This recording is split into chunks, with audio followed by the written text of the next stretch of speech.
Hey Francesca, welcome to the Maestro Online. Hello, thank you very much. It's so good to have you here. Now, I've followed you for a while. Your playing is amazing, but how did you begin? Well, I began as a young child. I come from a non-musical family, let's say. So it was I listened a song at the radio. I didn't know which kind of music was that, so I asked my mom, so which kind of music is that? I was like 5 or 6. I really loved this song I heard. And my mom, she was like, this is jazz music. So I said, well, then I'm going to be a jazz musician. That's what I said first thing. And they knew I really liked the piano. So my parents, they were really nice and supportive. So they sent me to piano lessons. Of course, I started with some classical training. I studied classical for quite some years. And then when I was a teenager, I attended some jazz courses in some schools, some combo classes. Actually, I didn't really have a teacher, but I was attending some combo classes in a very, very nice music school in Rome, where I was born and raised. And there I met a lot of musicians. And very, very soon I started to perform some little cafes, some private parties. I was 16, 17 when I started to perform. And by 20, 21, 22, I was already performing a lot, mostly in Rome and in Italy. And then I moved to the Netherlands. I was there for 11 years, and I studied at the Royal Conservatory of The Hague for 4 years and the Codarts of Rotterdam for 2 years. So I studied 6 years. And I also expanded my network. So, I started to play with people also from Northern Europe, and I met so many amazing musicians from all over the world, basically. So yeah, and then everything went, Would you say that everything's just grown for you, or looking back, was there a particular moment, a particular break in your career where things suddenly, wow, went bigger? I think, well, everything went, no, slowly, but there were some moments. There was some, how do I say, not only one particular moment, for instance, that could be if I was called by a very famous musician or, no, this never happened like that. Um, every once in a while, I met people that changed my path for the best. You know what I mean? So there were like Yeah, 5 or 6 meetings throughout my life and my career that really changed the course of the event for the best. And everything went very smooth. I mean, of course, I always like had very often I had these moments of insecurity, like I'm not good enough. I can't make it. It's too tiring. It's a difficult kind of life, because yes, to be an artist is already very challenging thing, to make a living out of it, and also to deal uh, with all the yeah, the the things that an artist has to deal with, like talking about insecurities and competition sometimes, or confronting yourself with yourself and with others. It's very difficult, I think, to be an artist. And so things went smooth, but it was not easy. Yeah, but things yeah, went smooth, and let me believe from beginning that that was really my way. That's what I yes. should do, because things went always in the right direction. Yeah. That's brilliant. Do you have any particular artists that have inspired you more than others? Let's say that there are some piano players in the history of jazz that have inspired me a lot. Um, the very, very first one was Keith Jarrett. I love him, love him, love the harmonies of Keith Jarrett, everything about him. I really liked the trio, the latest trio with Gary Peacock and Jack DeJohnette. I remember as a youngster, I had all his records and I was obsessed with that. Although I didn't really understand what was going on because it was very, very advanced music, but I loved it. Then Bill Evans, I love Bill Evans so much. Still love him very much. Later on, I discovered Oscar Peterson. Hmm. I was already in my 20s when I discovered Oscar Peterson and in my early 20s. And that was really, whoa, what is that? It was different from what I've listened till then. And then I got passionate about that kind of piano players of that period of time. Like, I don't know, for instance, yeah, like all the bebop piano players, Bud Yeah. Powell, Wynton Kelly, Phineas Newborn, a lot.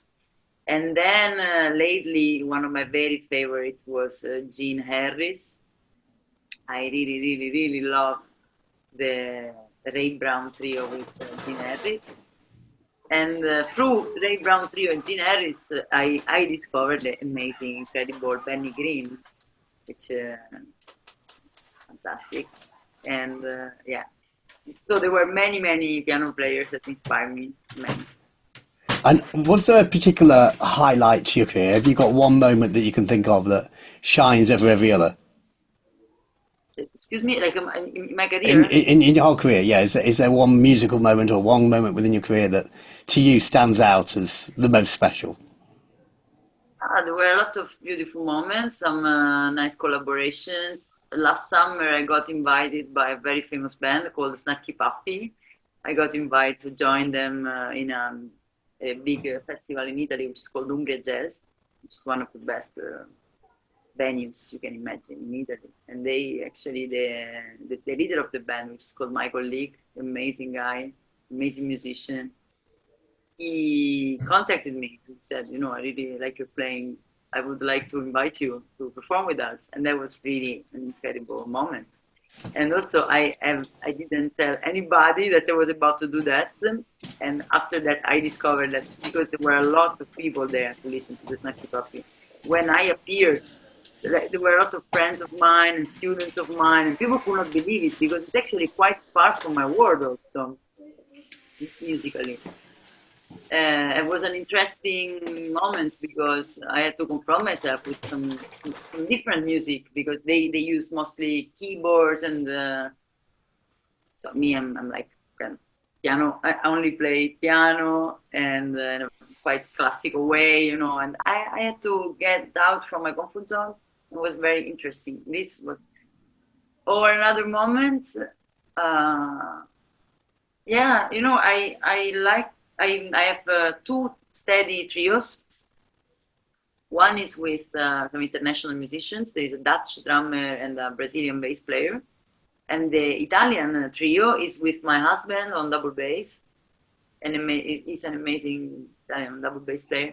And very good, amazing drummer, which I used to know from many, many years. We grew Yeah. up together, basically. So I think it's very nice when we go play and we end up in bigger venues, you know, like lately we played in Trondheim Jazz Festival or with a Dutch trio. I've been touring for the whole winter in beautiful venues, incredible, beautiful. And I remember when we started, we were kids and, you know, we were dreaming about being in these venues. So every time we are on a bigger venue and then I look at them and then I think, look where we got, you know, it's very, very, I'm actually getting emotional because it's very emotional for me. Because like, that's, every time I play with them in this kind of context, I think it's an highlight of my career because I can see our path, let's say. That's amazing. So, final question for you. Yeah. What advice would you give? So, let's say somebody was really inspired. They really want to make a career with their piano playing. What advice would you give them? Yeah, first of all, be aware that it's not easy and it never gets easy, I think because, yeah. And because it's not easy, I think the more specific you are in your studies and also in your dreaming, your dream, I think, should be specific. And you have to ask yourself many questions. Which kind of an artist I want to be? Which kind of venues I want to perform on?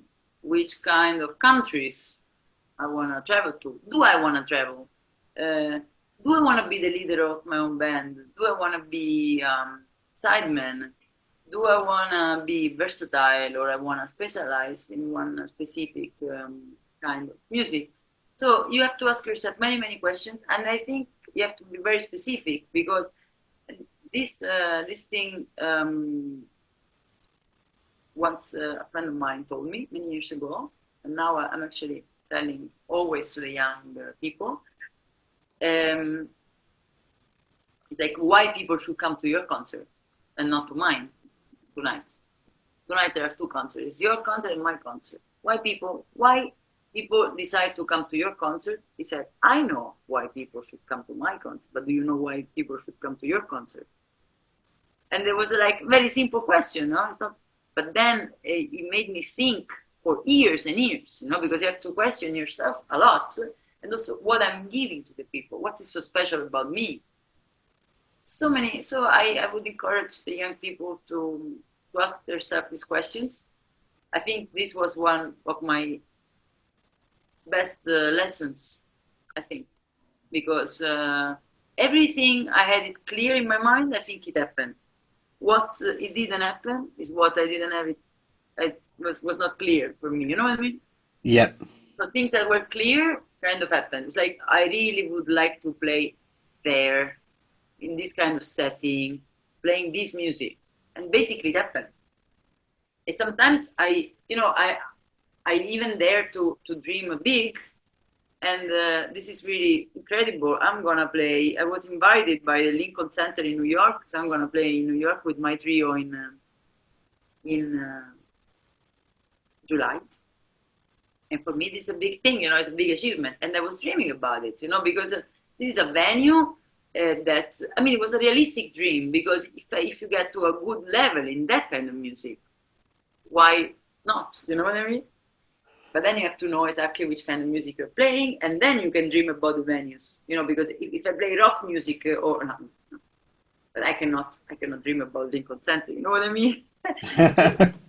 You have to understand who you are and dream big, but adjust your dreams, even if they're big, according to who you are. And then it's easier. Then it's easier than saying, I want to be a musician, let's see what happens. No. Yeah. So really focus. Yeah, really focus. Exactly. Thank you very much for sharing your dreams with us. Thank you.